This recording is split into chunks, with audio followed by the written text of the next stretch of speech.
Hello everyone, how are you doing? I hope you're all doing good.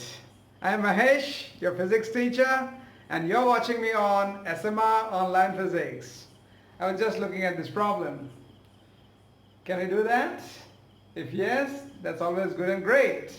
If no, come join me in this beautiful session of another physics class. Today's topic is refractive defects of vision, along with some important problems to be solved. So here we go, get started.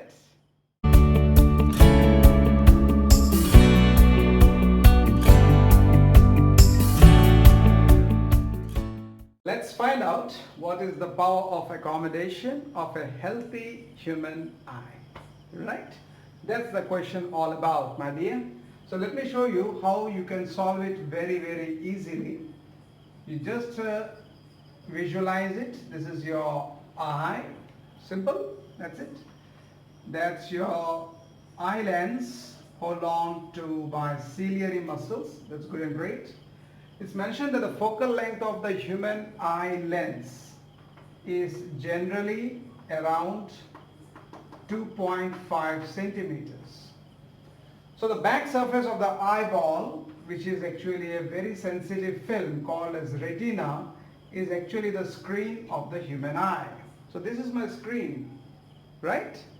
So the distance between the lens and the screen is also called as the image distance. So in this case, the image distance is also the same as the focal length of the eye lens. So when the object is placed at infinity, for object at infinity, that is the farthest distance at which an adult eye can see very clear without any strain. So the object is placed at infinity. That is the condition. That's it. So I need to find out what is the power of my eye lens when I'm seeing something very far away things. So the formula is P is equals to 1 by F. That is, F should be in meters, or you could have happily written this as 100 by F directly with the conversion factor in mind. So in this case, the focal length and the image distance is exactly the same. So what I find is that when the object is the farthest away, then the focal length can be 100 divided by 2.5. So I've already converted it. Please make it sure that it's in meter here. So I find this is equal to 1000 by 25, and you know the answer is plus 40 diopters. This is the least power of the eye lens when you're focusing something as far as possible you can imagine. That's the least power of your eye lens. Try to understand that. Great. Now the condition number 2 says when the object comes to the nearest point, that is the least distance of distinct vision, where you can see the objects without any strain on your eye lens, that is called equal to 25 centimeters, which is also directly mentioned in the question. So now this D becomes my object distance. U or D both mean same, and according to the sign conventions, my dear, is on the left hand side, so let's maintain that. So you can say minus 25 centimeters, but the image distance won't change by an appreciable margin because the lens isn't going anywhere, the retina isn't going anywhere. So we can approximate the image distance is almost the same number. So image distance becomes equal to plus 2.5 centimeters. So let us see by what factor the focal length of the eye lens is exactly getting adjusted by. So we'll use the lens formula, 1 by V minus 1 by U equals 1 by F. And here we go. This is plus 2.5, this is minus 25. This is equals to 1 by F, right there. That's it. So let me put it over here. This is 1 by 2.5, your wish. Depending upon your expertise in the dealing of numbers, you can just roll it over and finish it up. 1 by 25.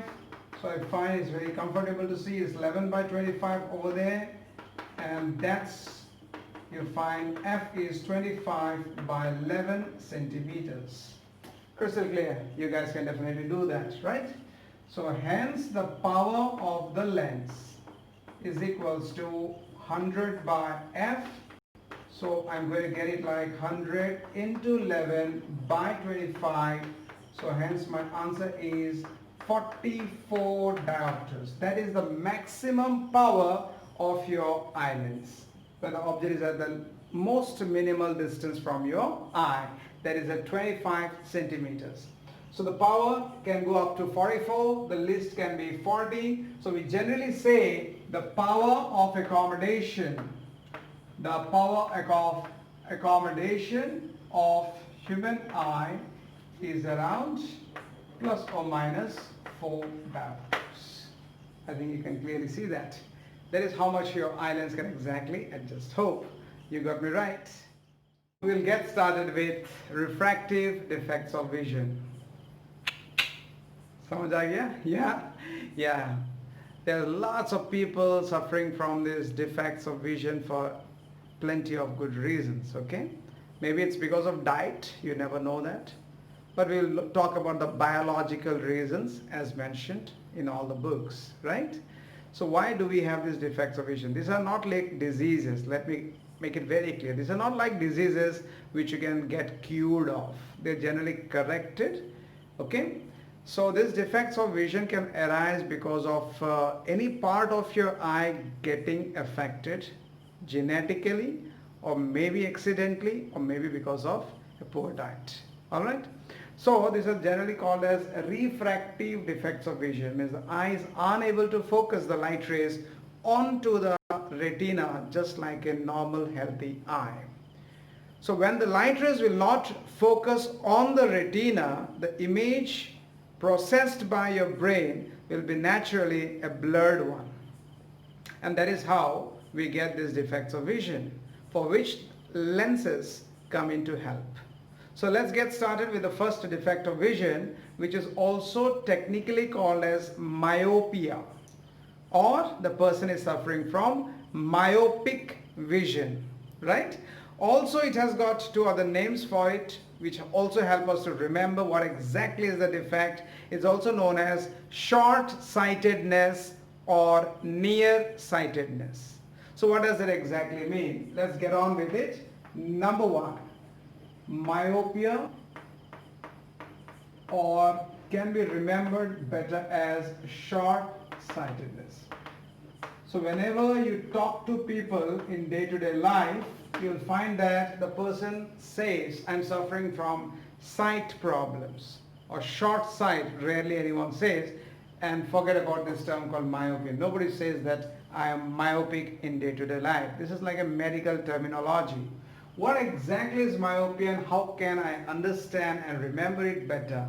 Short sight is the clue. Short sight means, yeah, it should strike over here. It means that I can see the nearby things clearly, but I can't see the objects which are far away from my eye. You got my point? Means, without any sort of help to your eyes, you can read the newspaper, you can read your books, you can read the textbooks, or you can even read the palm of your hands without any requirement of help. You are good in seeing the nearby things. But when it comes to the faraway things, the trees and the buildings, or something very far away, a very classic example, students sitting on the last benches may suffer in seeing very clearly what exactly is written on the board by the teacher. I mean to say the images may go slightly blurred. Hindi में इसे बोलेंगे धुंधला image दिखना शुरू होगा. Okay ना? Not so clear image. That is myopia. So should I give you the definition? Oh yes, let's go with it. It is a defect of vision. It is a defect of vision in which a person can see nearby objects clearly,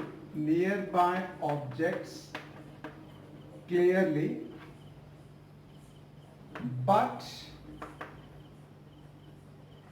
cannot see far away objects distinctly. Cannot see far away objects distinctly. That is the definition for myopia. So what can be its causes and how exactly it looks like? You can find the bookish thing in your books definitely, but I'd like to explain it from the diagrammatic point of view. That is much more important and useful to understand. So what exactly is happening? It is saying that I can see the nearby things. So if you understand it properly, the person is able to see the things which are placed at the normal near point, which is equal to 25 centimeters, but finds it difficult to see the images of the objects which are at infinity. Alright, so let us show the defect itself diagrammatically, the defect called myopia. So to understand the defect, the causes can be two in number. One, excessive curvature of eyelids, possibly excessive curvature of eyelids, shorter focal length, larger power, great to see nearby things. But if I have to see the faraway things, the eyelid should have become actually thinner, longer focal length, lesser converging power, which it does not happen so. It doesn't happen so like that. Then I will suffer from myopia. If that is not the case, maybe the eyeball has got slightly elongated. The normal eyeball size is taken to be 2.3 or 2.5 centimeters, but if it gets slightly elongated because of any biological reasons, again the person will be suffering from myopia because the retina is getting displaced to the back. Right? So let me show you that. Diagram number 1, the defect. Let us visualize as if the eyelens has got excessively bulged out. This is actually called as a very good accommodated state of the eye. Great to see the nearby things. So with this condition, if I try to see something very, very far, let us like say object at infinity, then the problem actually starts. The eyelens should have actually become thinner and it is not happening so. So what is exactly happening? This light rays coming from the far off distance, after passing through the cornea, aqueous humor, the eyelens and the vitreous humor, because of larger converging power, they seem to like intersect pretty much in front of the retina. So when it happens to be intersecting before the retina, this is where the image is actually formed. Image is formed at the place which is in front of the retina. Get the logic, my dear, get the logic. Since it's forming, intersecting in front of the retina, the signal which finally goes to the brain is a really blurred signal, right? It's not a very clear image. So the processing is also a blurred image. This is diagrammatically the problem called myopia. Alright? So let's see the second one. The second one, it says that it is the, what is exactly the far point of a myopic eye? If the object was here, I can't see it. Okay, I agree for that. But if I get it closer, will I see it clearer? Yes, there is a distance where the object, if it is placed or brought closer, I may be able to see the things clearly. It's a classic example in the classroom situation. The student sitting in the last bench may not be able to see the writings on the board, the drawings on the board. It may be slightly dusky or blurred. So please call him to the front benches. Maybe the front, maybe the second bench will do enough. And now the student without any sort of help may be able to see all the things very, very clear. So let's show that diagram too, the same positioning. This is the human eye. Yes. This is your eyelens which has got excessively bulged out. And this is where the object was. Now I slightly bring it closer. We say that the far point of a myopic eye is lesser than infinity. So the object which was previously over here is actually slightly shifted closer. Suppose this is the object now. What happens is that the light has to travel actually relatively a smaller distance. So now the light travels a relatively a smaller distance and is incident upon the same defective eye, but because of this distance being cut down, So the remaining extra distance has been well adjusted, and now the eye is able to see a sharper image as normal eyes. That's it. That's it. Perfectly on the retina. So because of this small adjustment. But will it be always possible to come closer? The object coming closer to you, the image, or you going closer to the object? Not exactly. So you want to see the faraway things clearer by being where you are. The student wants to sit in the last bench and yet want to see the things on the board very clear. So he needs to definitely visit a optometrician, a specialist for eye defects. Then he will be prescribing the right lenses with the right power. Okay? So which kind of lens will really help us here? Which kind of lens will help us here? I'm removing this definition. Once you understand, the wordings can be always yours. Remember that. You do not have to really mug up the words which I wrote up here or which are printed in your textbook. You just have to understand. So the third diagram is called correction diagram, and I was talking about which lens can possibly be prescribed by a specialist for such kind of a defect. The logic simply which I have been recommending for years for the students to easily understand and remember is, my eye lens is convex in shape, great. My eye lens has more converging power, and I definitely don't want to add another similar kind of a lens to increase the converging power of my eye lens. Definitely it will make me literally more blurred or blind. So we'll go for opposite powered lenses or opposite natured lenses. So the lenses preferred will be a concave lens of suitable power placed right in front of your eye in the form of spectacles, right? So now what we will do is that, please observe this diagram, extremely important. Students find it difficult to understand the first glance. So you need to observe it and listen very carefully. This is where I want the object to be, that is at infinity, the farthest point, and I want to really see it clear. Now listen carefully what's exactly happening. The light rays as usual come very parallel.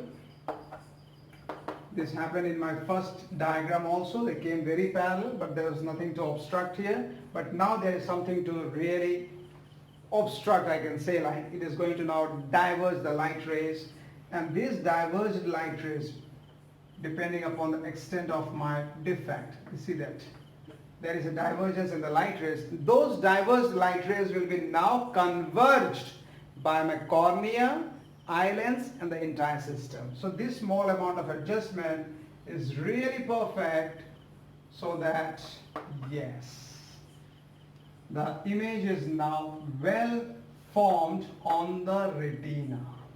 This is the correction the person exactly needed. But where will I see the image? Will I see the image where exactly the object is? Maybe not.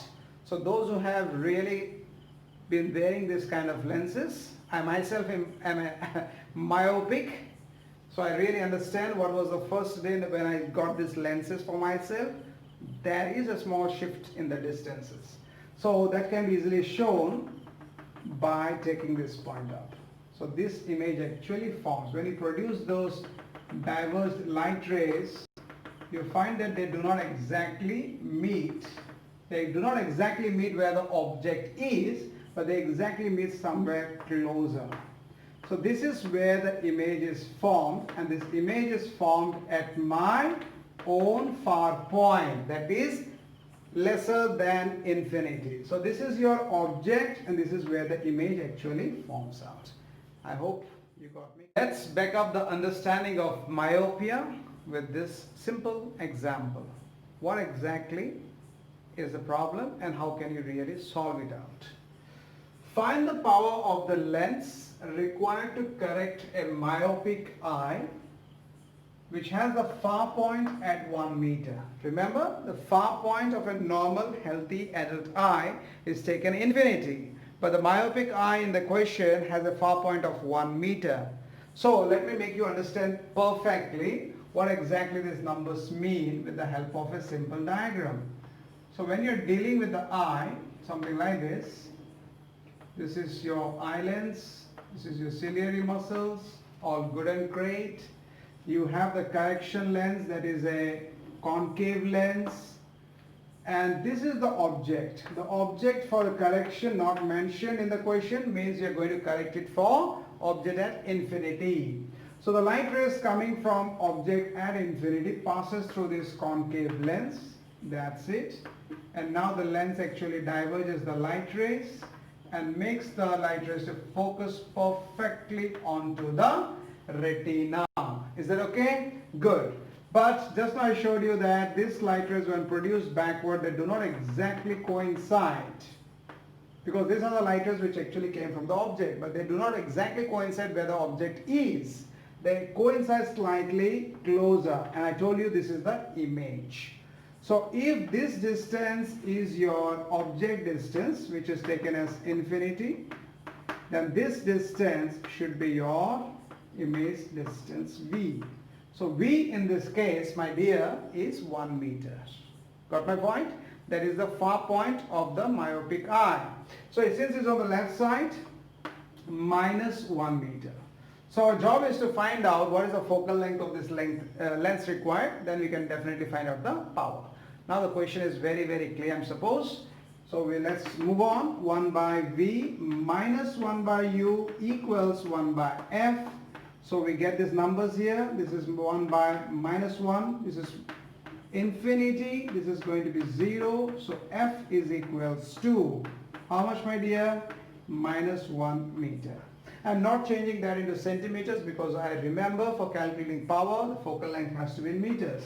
And the sign is perfectly right. Concave lens focal length is always negative. Therefore, P is equal to 1 by F. So what I get is that P is equals to 1 by minus 1 meter. So hence the power of the lens required will be also equal to minus 1 diopters. So the maths wasn't tough at all. That was not the question here. The question was to identify what is the object distance and the image distance. Hope I was really clear on that part. Right? So let's now move on to the second refractive defect of vision, that is called as hypermetropia. Come on. So now once you have understood myopia, hypermetropia is very easy to understand because it's exactly opposite to the defect of myopia. That's one way of remembering easily, right? But at the same time, according to the age of the gender, which most of the population actually suffer from, is myopia is for short, young age people, like students, younger age people. They mostly suffer from myopia. Very rarely a young person suffer from hypermetropia. Hypermetropia is like aged people defect. Okay, in this defect, which is also popularly known as far-sightedness or long-sightedness. So we can also remember this as far-sightedness, just like we had a name for myopia. So this will always make me remember what exactly is the problem here. Far-sightedness means I can see the faraway things clearly but can't read the textbook or the newspaper in my hand clearly because the letters or the printed alphabets have gone blurred. That is, my dear, hypermetropia. So it is defined as, it is a defect of vision in which a person can see far away objects clearly but cannot focus on nearby objects distinctly.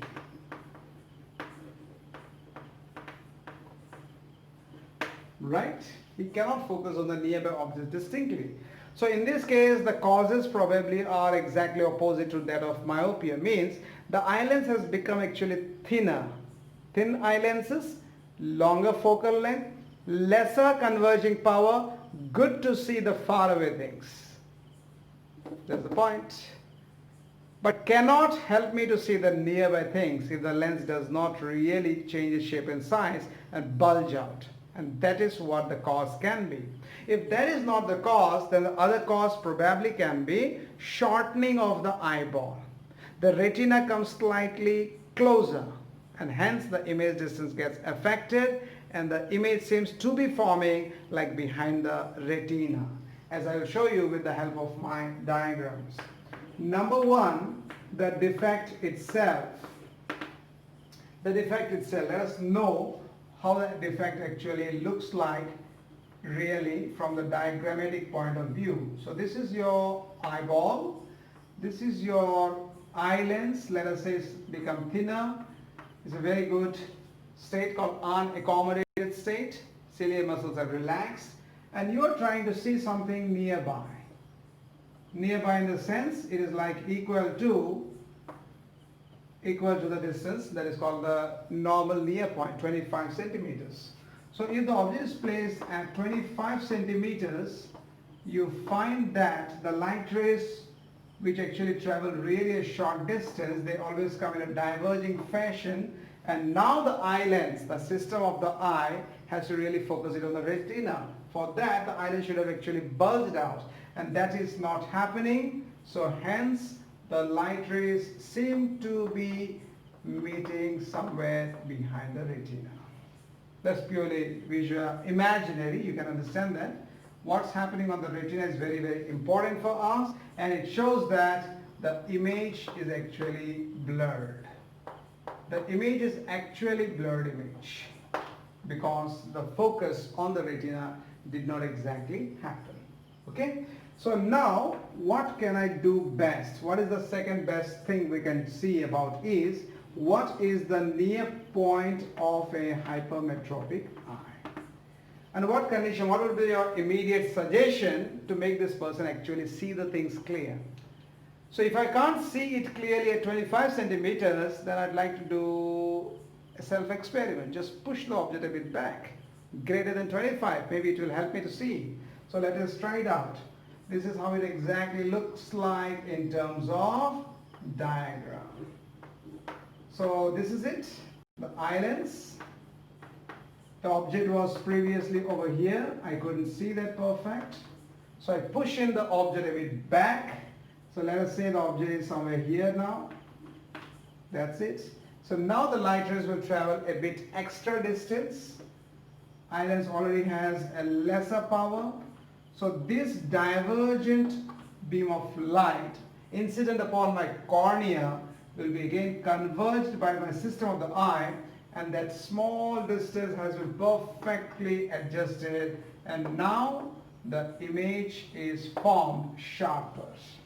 The image is formed sharper on the retina. Hence the person is comfortable. But this is like a temporary solution. How far I can take this? There is a limit for it. So let's get it corrected. Let's get it corrected. Would you suggest to me which lens would really help me in this correction? Absolutely yes. Your optometrician will get you the right lens for sure. Right now you can even guess it perfectly with your understanding. My eye lens, which is convex in shape, has lesser converging ability. So I would like to definitely add it some more converging ability. So we will prescribe a convex lens of suitable power. So let me show you how exactly the correction happens and what exactly the person is going to see as we do that. Alright?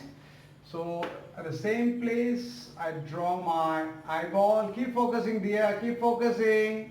It's a very important topic for you, and it's really wonderful to understand how your eye exactly works out. So you wanted to see this, isn't it? So let us place it back. Object at 25. The object at 25 centimeters, that's great. But now instead of doing that directly, now we would like to place a convex lens over here. A convex lens comes in between, right in front of your eye.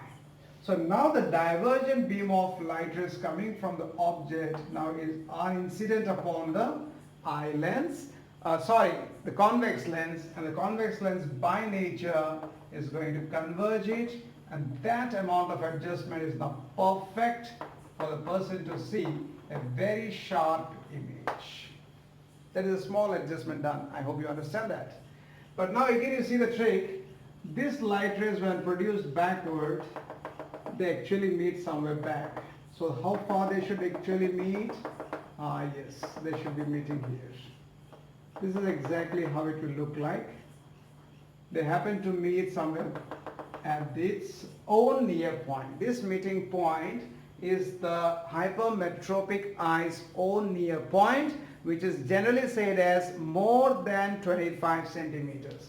So my dear, try to understand here, this is the image. This is actually the image distance where the image is actually seen to the person, and this is actually your object distance. And hence this is how a hypermetropic defect can be easily corrected by a suitable convex lens of suitable power. Hope I'm very clear onto the topic. Let's back up our understanding of hypermetropia with this simple example problem. How exactly to solve it? I'll get you the best possible way to understand it. Find the power of the lens required to correct farsightedness. Immediately recognize I'm talking about hypermetropia, whose near point is at 25. The normal near point, don't forget, is 25 centimeters, but the near point in this question is 50 centimeters. So what exactly it means is that, let us illustrate with the help of a diagram, okay? The diagram is only meant for the clarity of your understanding. So let's get it done. That's it. You need a convex lens. Just now we learned it perfect. So here is the object. So this is not mentioned in the question where is the object to be placed, but the defect is mentioned to you. So you can always take it up by yourself. It is u equals minus 25 centimeters. You understand why there is a minus, right? Okay. So now this light rays diverge and incident upon the convex lens. The convex lens does its own job. Perfect. That's it. There is a perfect convergence on the retina. But when we produce this light rays back, they seem to converge slightly far away from the actual object. And this is what I said right now is actually the image formed. So this, my dear, try to understand, is the image distance, which also turns out to be the near point of this hypermetropic eye as given in this question to be 50 centimeters. So V becomes minus 50. That's it. The trick is all about understanding what is U and V. So there we go. 1 by V minus 1 by U equals 1 by F. This is minus 50. This is minus there. This is minus 25.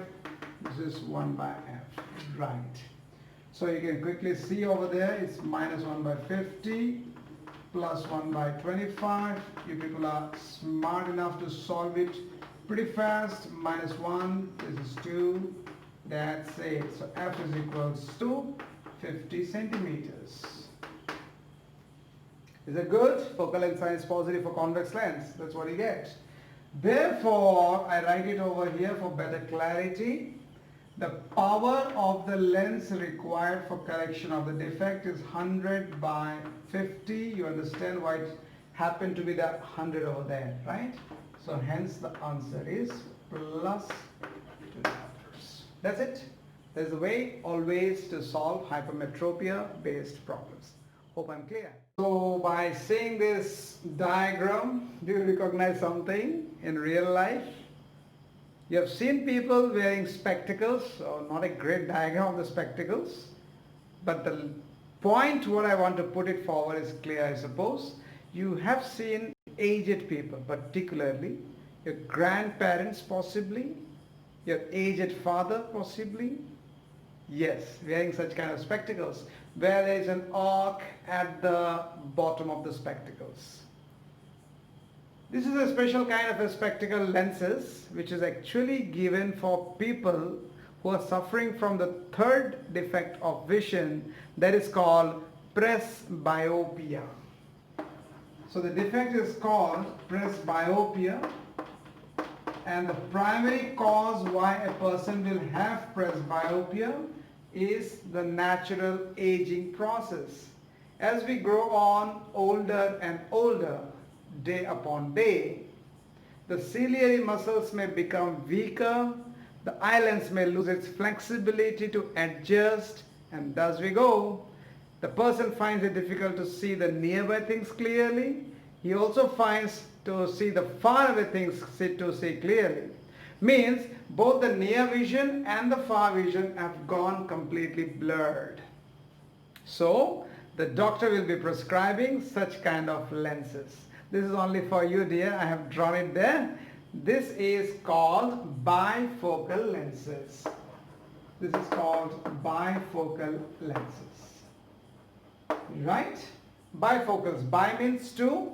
So the lower half is generally, very important, the lower half is generally convex lens.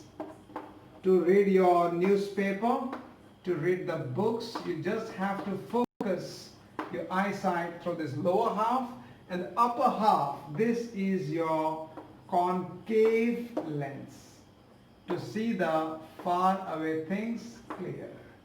So it's like double shot in one lens, correcting for both myopia as well as for hypermetropia. So these lenses are generally prescribed for people suffering from presbyopia. But definitely coming to the modern age, you might have definitely heard about people wearing contact lenses also. Okay, you need to be more responsible while wearing contact lenses because they are directly worn upon the cornea. So safety and precaution has to be really followed. At the same time, in the modern day, as the technology advances more and more, these defects of vision can be also permanently corrected with the help of some laser assisted surgeries. Hope my class was good and clear enough to make you understand the refractive defects of vision here on SMR Online Physics. If you like the class, so please press that like button, share it among your friends, and do not forget to subscribe my channel SMR Online Physics so that we always remain connected together. Thank you for watching. See you again in my next class. Have a great time ahead. Bye-bye.